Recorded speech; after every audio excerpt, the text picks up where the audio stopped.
Hello, my name is Dominique Hurley, and welcome to Lesson 10 in the Reconnect to Your True Self series.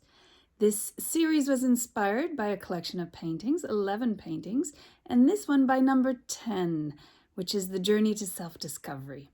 Now, if you're anything like me, you might call yourself a seeker.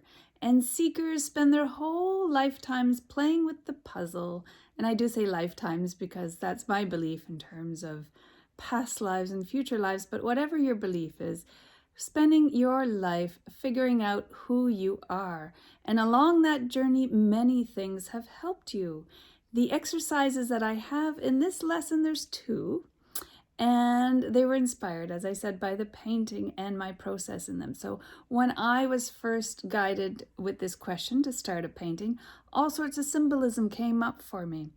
Things from my ancestry to my belief systems, my values, my early childhood religion, how I was raised, my nationality, as well as my astrology, both Western and Chinese.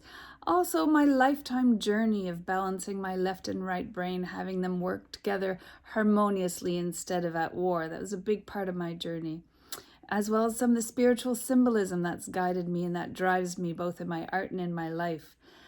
So all sorts of different symbols came up. And so that's exercise one for you, is what would your journey of self-discovery art piece look like? Make it a collage, cut up pieces of magazines or photos from your photo albums, or paint or sketch, or however you want to do it. It might just be a collage of words for you.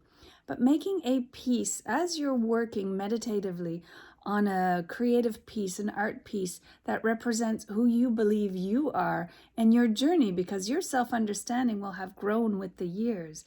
As you're working on that, you're being able to see yourself, accept yourself, and love yourself at a much deeper level, as well as being able to see where parts of your life right now may not match this journey of self-discovery, this identity, your sense of identity. And so it might help you make decisions in terms of getting back on track with your true self.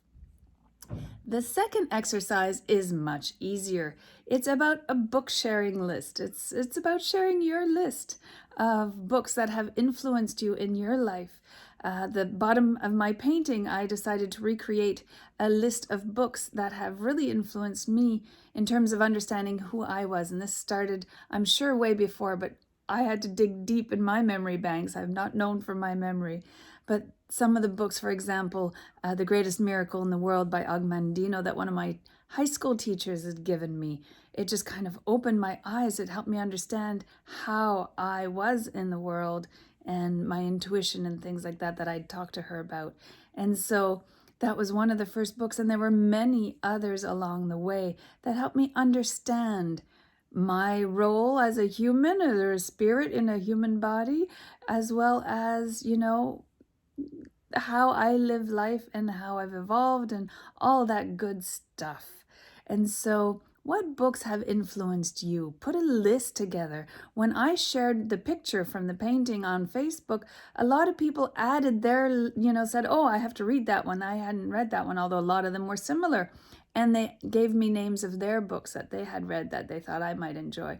And it's a great way, because the tools that have helped me could help others, right? And the tools that have helped you might help me. So go ahead and share your list of books that have been most influential in terms of understanding who you are. This lesson has been one way to celebrate who you are, who you believe that you are, who you've grown to understand who you are, and to share that with others, helping them reflect on who they are and what they believe in and who they want to be, as well as who you want to be, and as well as who I want to be. And so I hope you've enjoyed this lesson, and we'll see you again for the very last one in 2 weeks. Namaste.